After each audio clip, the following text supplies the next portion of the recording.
Hello, everybody. It's so good to see you. This is Tracy Latona of Golden Rose Financial Coaching. And I just wanted to do a quick video on a Facebook post that I did yesterday about why you're not where you feel like you should be in your finances. When people come to me, they're often feeling stuck. They feel like they're on this hamster wheel, this rat race of just repeating the same cycles over and over and over. And they're in the same place that they were last year or even 2 to 3 years ago. There is just no movement, no progress in what they thought their life was going to look like by their age. They have a lot of guilt or they have a lot of shame, a lot of emotions around money. And it can even be a trigger, especially if there's a lot of past trauma that's tied around finances. A lot of people that come to me are fighting constantly with their spouse. Money is a cuss word, and they just feel distant and disconnected from their partner because this huge thing, money that touches every aspect of their life, is a taboo topic. A lot of the struggles that I see of people who aren't where they feel like they should be in their finances is they feel like that they don't have enough, even when they feel like they're making a great income. They do balance transfers from credit card to avoid paying interest. And then they start paying these fees to do the balance transfers, and they just see that number grow. And the stress gets heavier on their chest and in their minds. And it doesn't solve the problem. They lose sleep, they're exhausted, their anxiety is through the roof, their depression is causing them to feel down in the dumps. And they're afraid to walk down to the mailbox and even open that letter that they don't know who is from exactly because there's so much fear and feeling out of control. And they feel like money is the thing that controls their lives.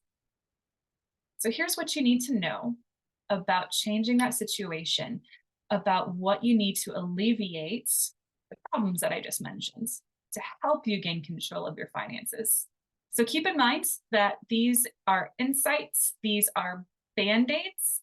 They are not the actual solution unless you decide to take control and actually do them.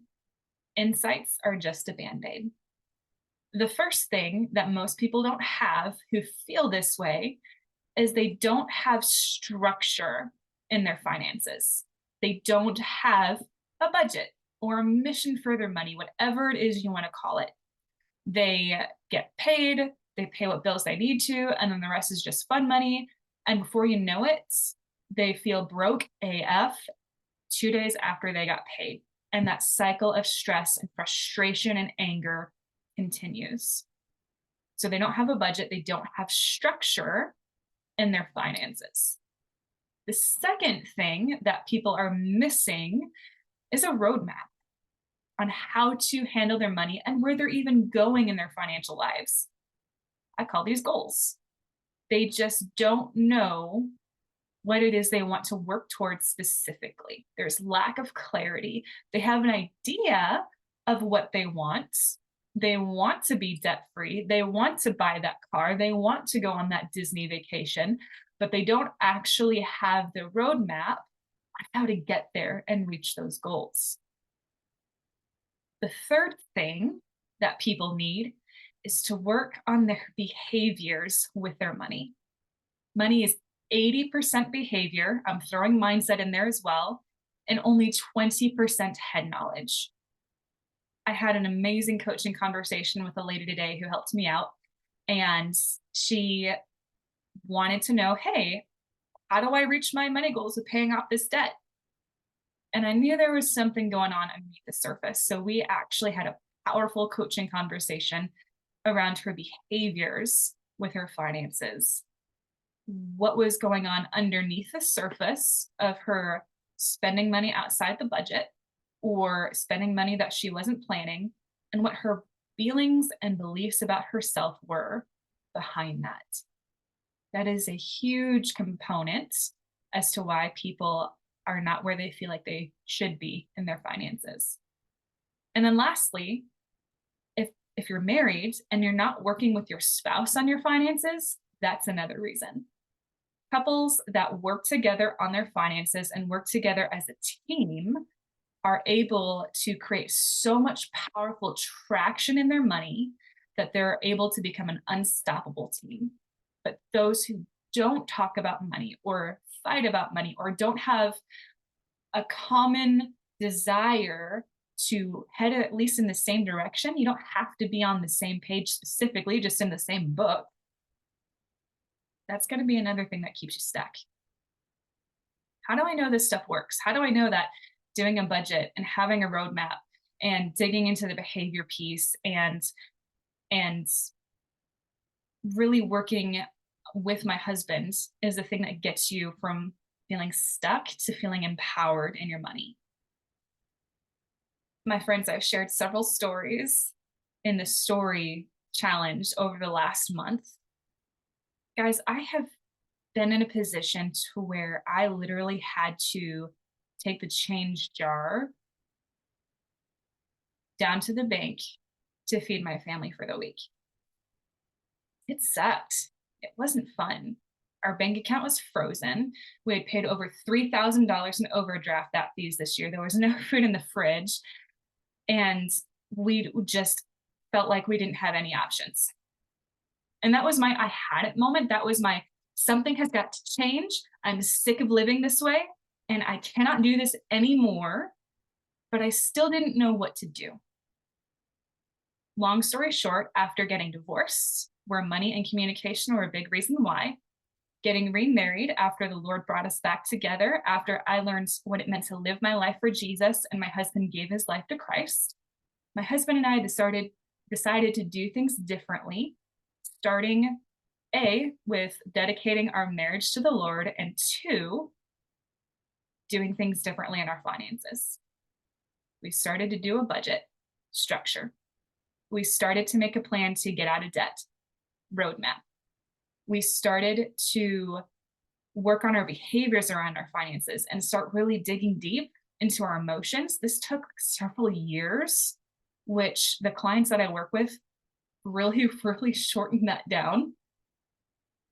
But working on that behavior piece and our thoughts and our emotions and our motives and control aspects and everything internally around money, and we decided to work together.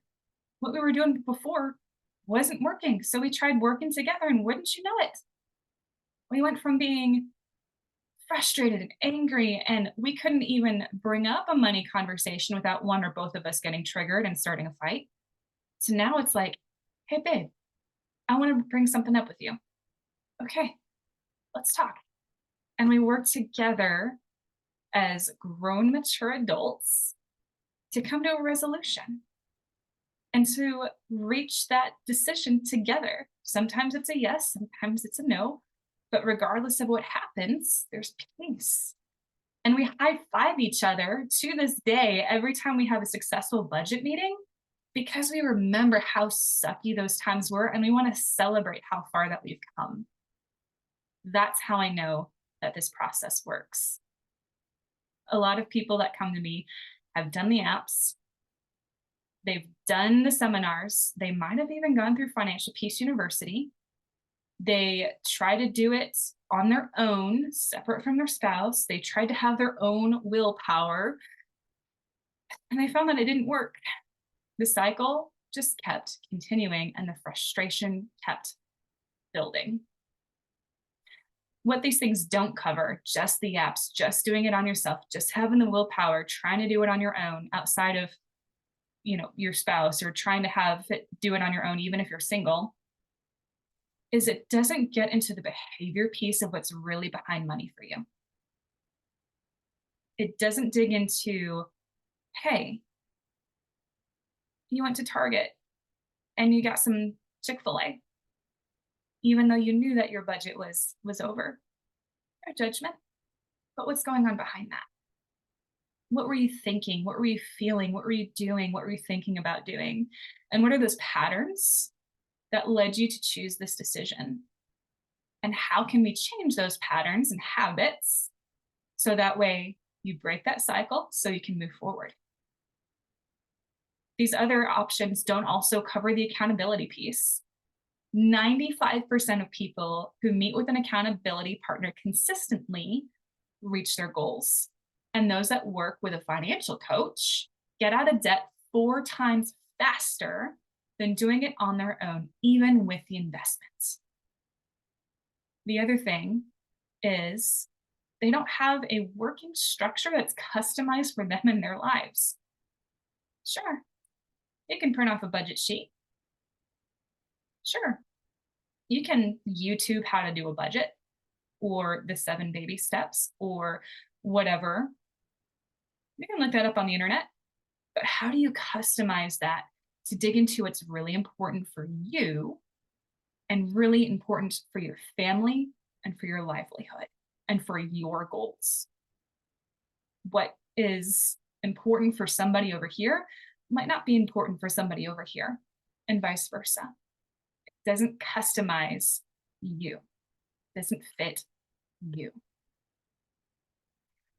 This is some of the stuff that you receive should you decide to work with somebody, should you decide to work with me. So picture $100 bill, crisp, that feel, that smell, that $100 Benjamin cash money that you own, and handing it to the cashier, that same cashier that used to say that your card was declined. Knowing that what you have is enough, knowing that what you have is paid for, knowing that you have control of your money and that you don't have to worry about, oh shit, is this going to happen? Pardon my French. Imagine having confidence with money, feeling money savvy, feeling like, I've got this. This is amazing. Having that clarity of where you're going, getting rid of that anxiety because you know with crystal clear vision where it is you want to go and how to get there. You've got great communication with your spouse. And because that communication piece is there around money, it carries over into other areas of your marriage as well. So you feel connected with your spouse again. You feel in love with your spouse again because that connection piece is there. Imagine having your blood pressure and your pulse calm. You're not anxious. You're not screaming at the kids because you're on the hair's trigger constantly. You just feel better physically.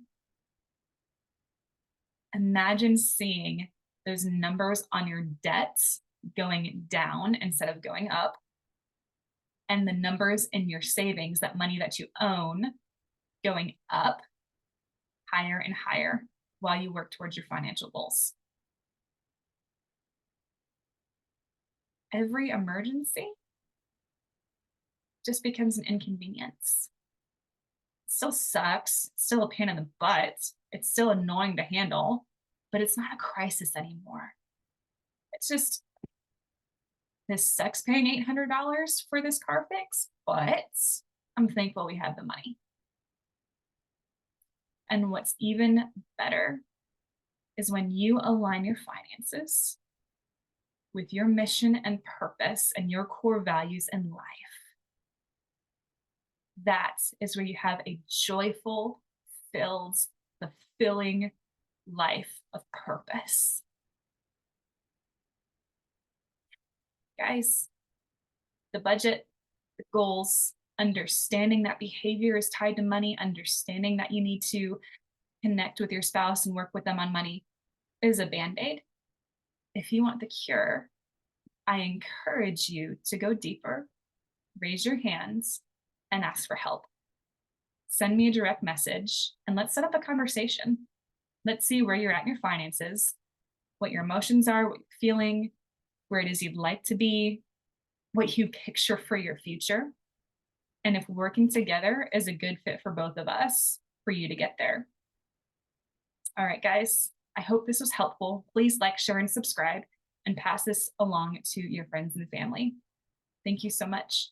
Have a blessed day, and Stop feeling guilty about where you are in your finances and start taking that action to be where you want to be. Thank you so much.